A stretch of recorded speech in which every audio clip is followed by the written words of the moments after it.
nos hemos preparado una actividad para comenzar la Semana Cultural que tenemos en nuestro pueblo, que como sabéis empezamos hoy, ¿vale? Hasta el 25, hasta el viernes 25. Ya conocéis el cartel ganador, ¿vale? Que fueron dos alumnas de sexto A, que levanten la mano. ¿Quiénes fueron las ganadoras? Elena y Ángela.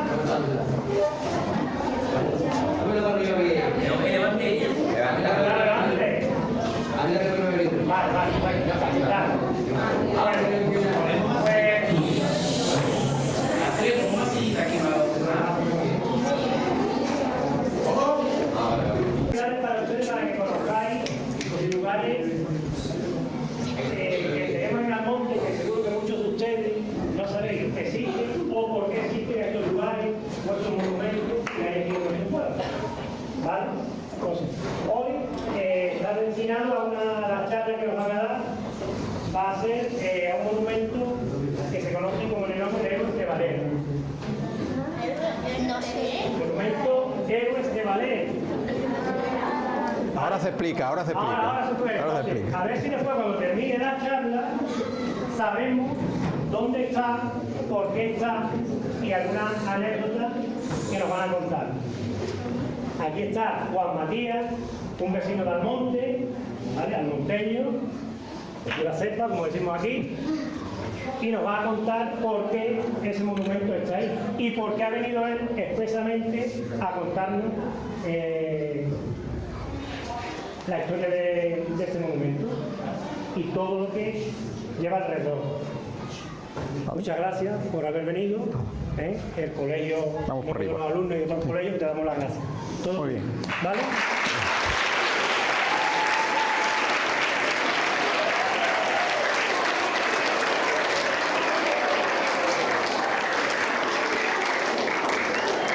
Bueno, buenos días. Lo primero, os agradezco de corazón la invitación y el interés que habéis mostrado por este tipo de cuestiones históricas. Yo es que soy doctor en historia, entonces pues me alegra muchísimo que la gente pues se preocupe por la historia. Aparte de eso, como ha dicho antes el director, yo soy Juan Matías Ojeda. ¿Por qué vengo yo a explicaros lo de los héroes de Valero, los últimos de Filipinas? Porque José Jiménez Berro, que era una persona de Almonte, que era uno de esos últimos de Filipinas, uno de los 33 héroes de Valero, resulta que es mi bisabuelo. Bisabuelo, no abuelo, bisabuelo, ¿vale? Hay un librito, lo digo por si alguien después tiene interés, en la biblioteca pública, aquí en Almonte, hay un libro que es de la colección Cuadernos de Almonte, número 38, que lo escribí yo cuando se hizo el homenaje en 1999, que no habíais nacido, ninguno, en 1999, el centenario del fin del acontecimiento. Y ahora os explico de qué va. ¿Por qué lo de los héroes de Valero, los últimos de Filipinas y toda la cuestión esta? Lo primero que tenéis que tener en cuenta es...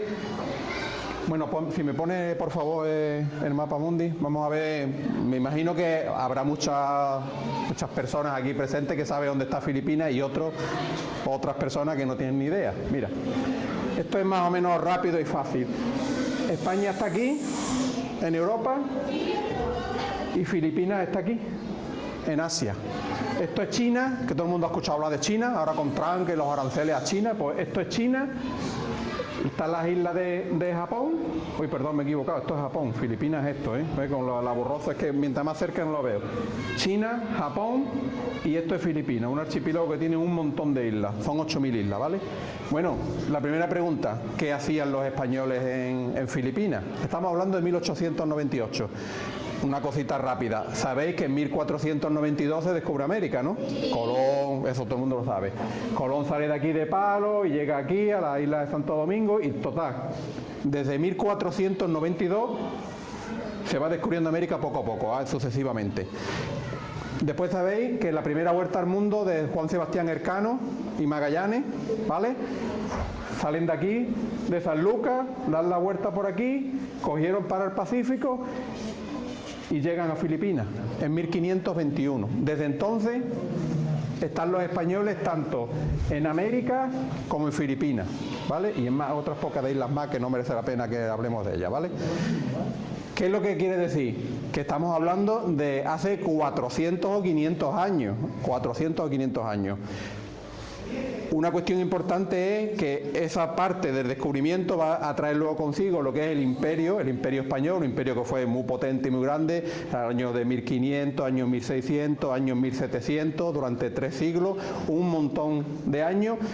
España tenía un imperio. ¿Cuándo se pierde el imperio? A partir de 1820. La fecha lo digo para que más o menos no hace falta que lo aprendáis porque eso está todo en el móvil y en Google.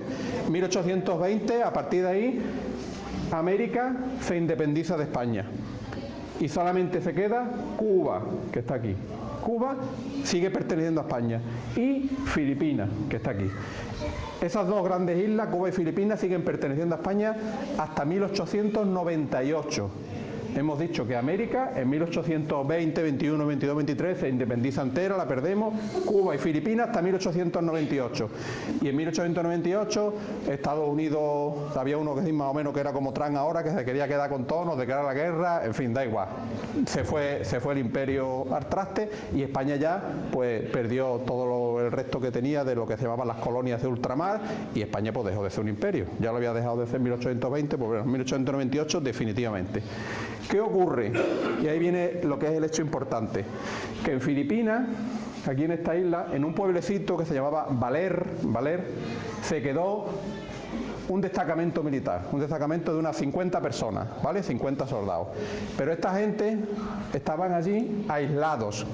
Aislado quiere decir que es que, bueno, no había móviles, no había teléfono, no había nada absolutamente, no había electricidad, por supuesto, no había nada. Entonces ellos se quedan ahí aislados y no se enteran de que España ha perdido la guerra con Estados Unidos y de que Cuba y Filipinas ya no pertenecen a España.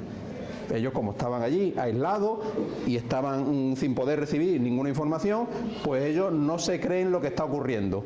¿Y qué deciden? Bueno, pues como son militares, son, ya os digo, un destacamento, una compañía de soldados que son 40 o 50 personas, pues se quedan allí esperando órdenes.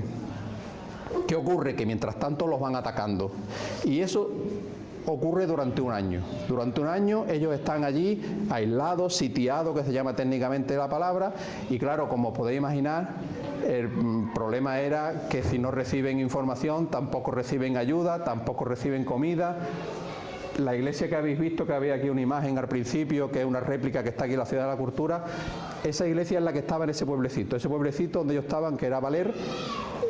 Se refugian en la iglesia por una cosa muy sencilla, porque en los pueblos aquellos que había en esa zona, lo que tenían eran cabañas de madera, como las antiguas chozas que había en el Rocío, que alguna todavía queda, que tiene el techo así de bayunco, pues eran cosas de ese tipo. Entonces, ese tipo de edificaciones no servía para que los soldados se protegieran y se resguardaran. Se metieron en la iglesia porque la iglesia tenía unos muros muy grandes, unos muros que de verdad pues servían para poderse estar allí, por lo menos se refugiaban y se sentían un poco más seguros, a pesar de que no recibían ninguna ayuda. Lo importante de todo esto es que el hecho de estar aislados los llevó a aguantar lo indecible, o sea, lo máximo posible, porque ellos se creían que, claro, que España seguía siendo quien mandaba en Filipinas, no sabían que había perdido la guerra, y por una cuestión simplemente de una cuestión militar, de honor militar y también de mantener lo que es la posición que se llama, ellos se quedan allí, aguantan lo máximo posible y aguantan durante un año. ¿Por qué se llama héroes de Valer? Hay dos nombres, los 33 héroes de Valer o los últimos de Filipinas, porque al final solamente vivieron 33, los demás fueron muriendo, ¿vale? Pues sobre todo por enfermedad, más que por tiros y por cuestiones militares. Pero los 33 que sobrevivieron son los llamados 33 últimos de Filipinas o los héroes de Valer. ¿Por qué? Porque lo que era realmente inexplicable es que durante un año este grupo de personas estuviera allí refugiada sin tener prácticamente nada que comer, recibiendo ataques había disparos, ¿no? Incluso tenía también un cañón que le disparaban con artillería, y entonces la verdad es que lo pasaron muy mal. Se quedaron prácticamente, en la inanición. La inanición es cuando uno se queda sin nada que comer y que la propia debilidad que tiene el cuerpo hace que te caigas, ¿no? muchas enfermedades, muchas penalidades, pero ellos resistieron allí, resistieron casi un año, desde junio del año 98 hasta junio del año 99. Esa gesta, eso que se supone que es una gran hazaña militar, es lo que les dio el nombre de los héroes de Valer. Entonces, Jiménez Berro, que está aquí, ahora explico una anécdota sobre lo que significa el monumento, pues uno de los héroes de Valer. De hecho, la calle que empieza aquí, que cuando llegáis, salís del Altozano y tiráis para arriba, para la derecha, para ir para la placita del Cristo, bueno, lo que es la plaza de España, ¿no? La placita que está arriba, esa calle se llama, hasta la mitad, hasta la parte de atrás de la Casa de la Cultura, se llama la calle Héroes de Valer, porque ahí vivía José Jiménez Berro, ¿no? Hay una cuestión importante que sí tenéis que tener en cuenta y que a mí sí me interesa mucho transmitiros. Las guerras son todas un desastre, no hay guerras buenas. Eso que lo tengáis claro. Hay guerras que son la guerra de Troya, Aquiles ahí el tío con los griegos, venga, da igual. Hay una especie de mito, una especie de, no sé, endiosamiento de que bien, que guay, pero ni bien, ni guay, ni nada. Eso que lo tengáis claro. Las guerras son todas un desastre. Y lo más importante es que las guerras siempre la pagan los mismos. Los que sufren las guerras son el pueblo llano, la gente normal y corriente. Esos son los grandes sufridores, los que van a sufrir las consecuencias de la guerra, de los desastres, los abusos, y estáis viendo aquí lo que pasa con Israel, con Palestina, lo que pasa en Ucrania. Putin y los otros están en su despacho y están en la tele. Los que están en el pueblo son los que le caen las bombas encima, esos son los que lo pasan mal. Entonces, las guerras son todas un desastre. Pero claro, independientemente de eso, los hechos son los que son. Y sí es verdad que es una cosa que no ha pasado nunca, que tan pocas personas, ya os digo que era un destacamento de 50 personas, que al final sobreviven solamente 33, son los que vuelven vivos a España, pues que sean capaces de aguantar durante un año sin tener prácticamente nada que comer. Aunque no sé si lo habéis escuchado o os pueda parecer ridículo, comían lo que cogían. Comían ratones, comían cucarachas, comían lagartitos, comían todos los pajaritos que cogían, por supuesto, comían la cervecita que se encontraban en el suelo, comían todo lo que cogían porque no tenían nada. Y es así de triste. Y a veces parece que uno está contando como si fuera, a veces es una exageración. No, no es una exageración. Exactamente es así, no tenían nada. De ahí que se realce más lo que ocurrió y que le dijeran, pues sí, que eran unos héroes y que eran gente que, bueno, que en fin, que había que darle todos los honores del mundo. Por un lado sí, porque bueno, hicieron honor a lo que era su trabajo. Un soldado está obligado a defender la posición, ¿vale? Esas son las órdenes que recibe. Pero también tenéis que tener en cuenta que el ser un héroe no se elige. Uno no se levanta una mañana y dice, esta tarde voy a ser yo un héroe y entonces me van a dar un homenaje. No, no, eso no ocurre. Normalmente los héroes son o por azar, o en este caso podríamos decir tranquilamente que son héroes a la fuerza. O sea, ninguno eligió ser un héroe, ninguno, porque además tened en cuenta que a José Jiménez Berro, que es un hombre que nace en 1876, porrón de años, él se va a Filipinas porque antiguamente había que hacer la mili. Yo también hice la mili, yo soy del siglo pasado y yo hice la mili. Entonces, antes había que hacer la mili te tocaba y tenías que estar un año, bueno, están vestidos de soldados y haciendo la instrucción. Bueno, pues a José Jiménez Berro le tocó hacer la mili en Filipinas. Le tocó, podía haber tocado en Cuba o le podía haber tocado en otro lado de España, ¿no? Bueno, le tocó en Filipinas. Buena suerte o mala suerte. En este caso todo el mundo dice, oh, pues qué bien, pues gracias a que le tocó en Filipinas es un héroe y ha pasado a los libros de la historia. Vale, ok. Pero él no eligió ser un héroe, ¿eh? Nadie cuando iba a Filipinas a hacer la mili decía, y de allí voy a venir convertido en héroe, no. Podemos decir que son héroes a la fuerza. No es una cosa que uno elige y dice, y ahora cuando yo termine la mili en Filipinas vengo y ya soy un héroe y voy a pasar a los libros de historia. Eso no ocurre, ¿vale? Dentro de, para no enrollarme mucho, que podáis hacer preguntas, en fin, pues las cosas que tengáis inquietudes o que queráis conocer, un detallito de lo que es el monumento. El monumento representa a José Jiménez Berro con un niño que ese niño es filipino, que lleva una bandera, no es una bandera blanca porque era pidiendo parlamentar, y una carta en la mano. Eso es una anécdota que por lo visto es real, que ocurrió. Y es que los filipinos en el año que estuvieron allí estaban intentando convencer a los españoles para que se rindieran, diciendo, oye, que ya Filipinas no es de España, que no tiene sentido que estéis allí encerrados, pasando hambre y que estemos pegándonos tiros, matándonos unos a otros, cuando en realidad esto ya no tiene sentido, os rendís, os entregáis, os vais para España, os vais para casa, ¿no? Ellos se creían que eso era una estrategia, que era una cosa que querían para engañarlo, para después coger y matarlo a todos, y por eso no se rendían. Pero una de las veces enviaron un niño con una carta. Lo que ocurre es que la realidad no coincide con las cosas que pretendemos. Esto es una ficción, esto es una recreación, pero es una cosa alegórica que intenta representar un gesto de concordia y de amistad entre los pueblos, ¿vale? Porque lo que ocurrió en realidad fue que el niño que iba con la carta y con la banderita, los que estaban dentro le pegaron un tiro a la carta y le quitaron la carta de la mano y el niño salió corriendo muerto de miedo. Eso fue lo que ocurrió en realidad. Parece ser que el que le pegó el tiro al papel era Jiménez Berro, porque Jiménez Berro era uno de los 4 o 5 tiradores de élite que tenía el destacamento, o sea, de los que apuntaban bien, ¡pum!, y pegaban el tiro donde ponían el ojo, ponían la bala. Entonces, evidentemente, el tiro al papel era queriendo, o sea, no, la cuestión no era matar al niño, evidentemente, el niño no tiene culpa ninguna, la cuestión era decirle, mira, no queremos parlamentar y no queremos ofertas de paz, porque no nos creemos nada de lo que nos está diciendo. Entonces es cierto, por lo visto, que de un disparo le arrancó el papel que traía en la mano y el niño salió corriendo. En estos días, como comprenderéis, aunque eso sea cierto, no tiene mucho sentido tampoco ensalzar esas cuestiones, porque, os lo he dicho antes, las guerras ninguna son buenas, todas son una desgracia. Es más importante la concordia y la amistad entre los pueblos. Ojalá pudiéramos todos vivir en paz y armonía y no tuviera que haber nunca ninguna guerra.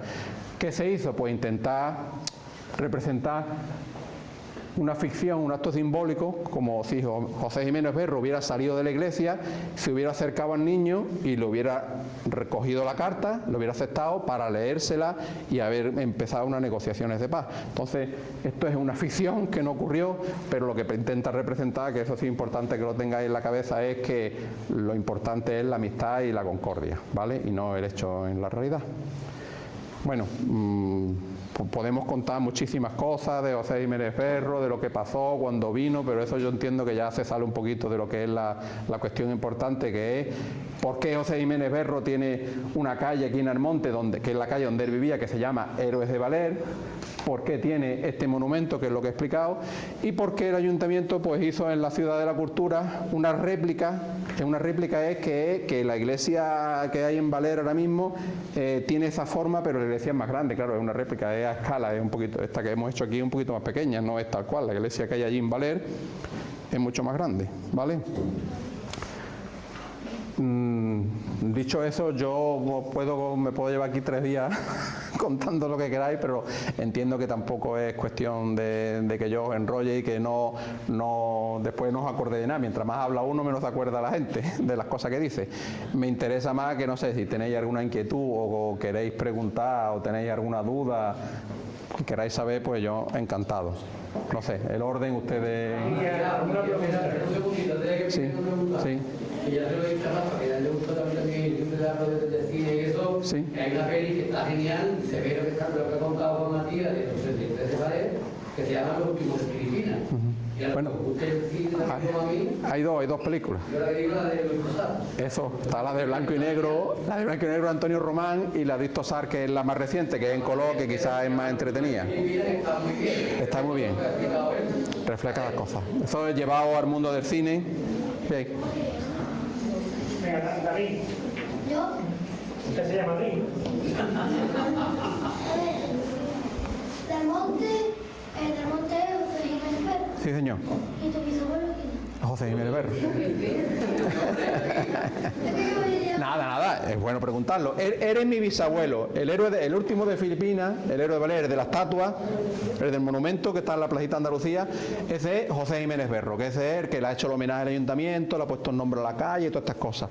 Y yo sé todas esas cosas porque yo soy su bisnieto, o sea, él es mi bisabuelo. Era el abuelo de mi madre, para que nos entendáis. Mi nombre es Juan Matías Ojeda. El padre de los abuelos, ¿no? ¿El padre de? Venga, Samuel. No me he enterado. Y o sea, tu bisabuelo Sí. es el que vivió todo eso. Sí, a él le pasó todo eso. A comer ratones y a comer cucarachas. Cuando te contaron eso, tú te quedaste como sorprendido. Claro, yo no lo conocí porque mi bisabuelo murió en 1957 y yo nací en 1966. Yo soy viejo, pero tanto no tengo tanta. 1966, él murió en el 57, entonces cuando yo nací hacía 9 años que se había muerto, pero mi madre, por ejemplo, que es su nieta, mi madre nació en el 36, entonces mi madre tenía 20 años cuando él murió, luego mi madre sí lo conoció. A mí me contaban cosas. Luego, como yo soy de historia, cuando el ayuntamiento hizo todo el ciclo este de homenaje en el año 99, pues entonces quisieron que yo escribiera el libro, que es el que está en la biblioteca, el número 38 creo que es de la colección Cuadernos de Almonte. ¿Cómo sobrevivieron sin agua y sin comida? Uy, agua no, eso me olvidó decirles, es que por el clima, agua es lo que sobraba. En Filipinas llueve todos los días. Todos los días. Sí, agua tenían todo lo que quisieran. De hecho, era un problema porque siempre estaban mojados y el techo prácticamente de la iglesia desapareció por los disparos y por las cosas. Entonces estaban siempre, por eso cogían muchas enfermedades, siempre estaban con unas condiciones de humedad y de insalubridad muy grandes. Pero agua, eso es una de las cosas importantes. Si llegan a estar, por ejemplo, en el desierto, hubieran muerto en 3 meses, porque no hay agua. Pero el agua es fundamental para la vida. Hay mucha gente que dice, como estaba en la cárcel antiguamente, a pan y agua. Con pan y agua se puede vivir, sí, te quedas muy débil, pero vives mucho tiempo. Entonces, agua allí, agua sin problemas, pero no tenían alimento. Entonces, de hecho, mira, es una cosa curiosa, de los 50 personas os he dicho que sobrevivieron 33. Ninguno murió de un disparo de bala, murieron todos de enfermedad. O sea, todos de fiebre, de la propia debilidad, de esto es un desastre. Y estaba muy mal, y por eso precisamente en la gesta histórica, que es lo que tú dices, ¿cómo es posible? Eso es lo que se pregunta a todo el mundo. ¿Cómo es posible que sobrevivan? Arramblaban con todo lo que podían, vamos, de vez en cuando una vez se escapó un búfalo, contaba, entonces mataron el búfalo y se lo comieron, claro, evidentemente, ¿no? Mario.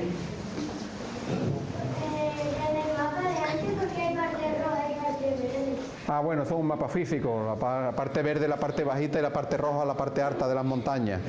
Es una cuestión, es representación de la realidad, es un mapa físico del mundo. Tiene mayor historia. La calle en la que vivía ahora se llama Héroes de Valé. Héroes de Valé. Se llamaba antes. La calle Espejo, un nombre que le pusieron. En el archivo del Ayuntamiento de Almonte hay un acta de pleno del año 1912, creo, donde la corporación, o sea, el ayuntamiento de entonces, el alcalde y los concejales de entonces deciden cambiarle el nombre, y lo pone así, a la antigua calle Espejo, ponerle el nombre de Héroes de Valé en honor a José Jiménez Berro, que nació en esa calle y allí vivió. Manuel. Que las ratas no transmitían enfermedades, pero... Las ratas. Los ratones transmitían enfermedades, ¿cómo se las comieron? Porque las asas, ¿no? Claro, el fuego lo cura todo. El fuego lo desinfecta y lo deja todo sin microbios y sin nada. Entonces lo que hacía es que las asaban. Comían todo lo que podían, culebras, lagartos, ratones, ratas, pajaritos, hierbajos, todo lo que se pudiera comer, que no tenían nada, ¿De dónde sacabas el fuego? Bueno, el fuego, ten en cuenta que tienen pólvora de las armas de fuego, entonces, y después, antiguamente no es como ahora que tenemos mecheros de gas, o tenemos ellos con 2 piedras, las 2 piedras de un tipo de piedra que es siles, tú frotas 2 piedras y aunque parece, hoy en día nos costaría mucho trabajo, pero antiguamente la gente estaba muy acostumbrada. Tú pones un poquito de paja, de trocitos de hierba seca, le das así con las piedras, saltan las chispas y se enciende corriendo. Aunque nosotros hoy en día en nuestra super civilización somos muy inútiles, y más de uno le puede dar 2 piedras y una arpaca de paja y no es capaz de encender un fuego y se muere de hambre, pero ellos lo hacían. Antiguamente además, nosotros no lo conocéis, pero los que tienen otra edad así, había mecheros, para la gente que fumaba, el mechero de yesca era que tenía una cuerdecita y había una piedra en la rueda, y eso es el principio. Y salta la chispa y se enciende. Pues eso era lo mismo, el fuego era fácil de conseguir. Bueno, ¿qué tal? Vamos a decir. Allí hay uno.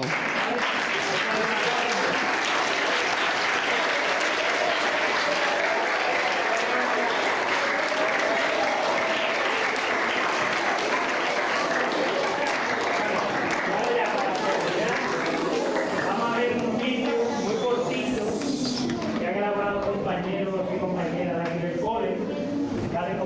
orientación a la visita que vamos a realizar mañana. Algunos de ustedes, algunos grupos de ustedes irán a visitar el monumento de la iglesia, ¿vale? Y otros iréis el miércoles. Entonces vamos a ver un pequeño vídeo, ¿vale? Me ha costado trabajo grabarlo, ¿dónde está? Sí. Me ha costado trabajo grabarlo, pero bueno, espero que os guste y eso lo vais a poder ver cada vez que queráis, ¿vale? Había un segundo, que no sabían ellos que Juan Matías, los hijos de Juan Matías, fue alumno del cole. Sí, hombre, claro. Pero no sabían Juan Matías. No, bueno. Y Vamos a ver, y yo he sido alumno. Mi expediente con mi nombre está ahí en secretaría, ¿eh? En el archivo que tenía en el colegio. Yo he sido alumno del López de Vega. Antiguamente, cuando había la EGB, yo cursé aquí sexto, séptimo y octavo, antes de pasar al bachillerato, que es lo que había antes allí en el instituto. Y mis dos hijos, los dos han hecho aquí primaria, los dos, de primero a sexto. ¿Ya? Bueno, vamos a verlo.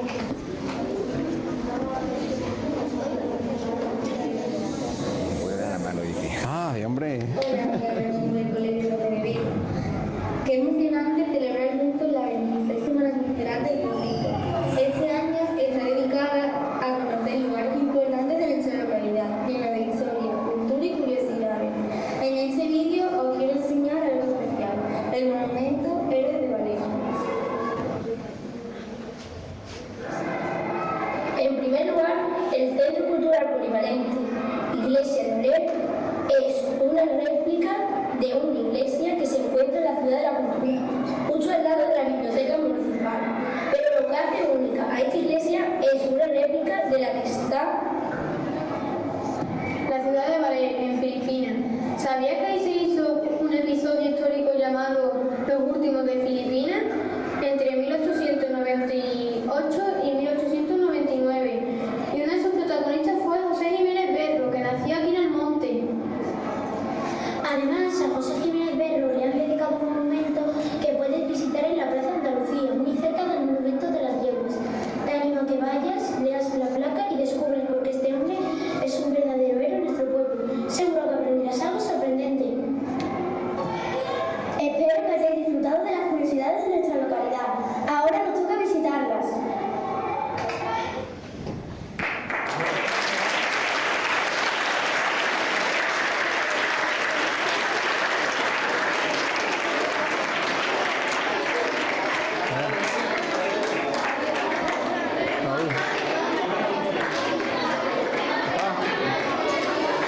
Vamos a despedir Sí, hombre. a Juan Matías como se merece, alumno del colegio, su tío alumno del colegio, ¿vale?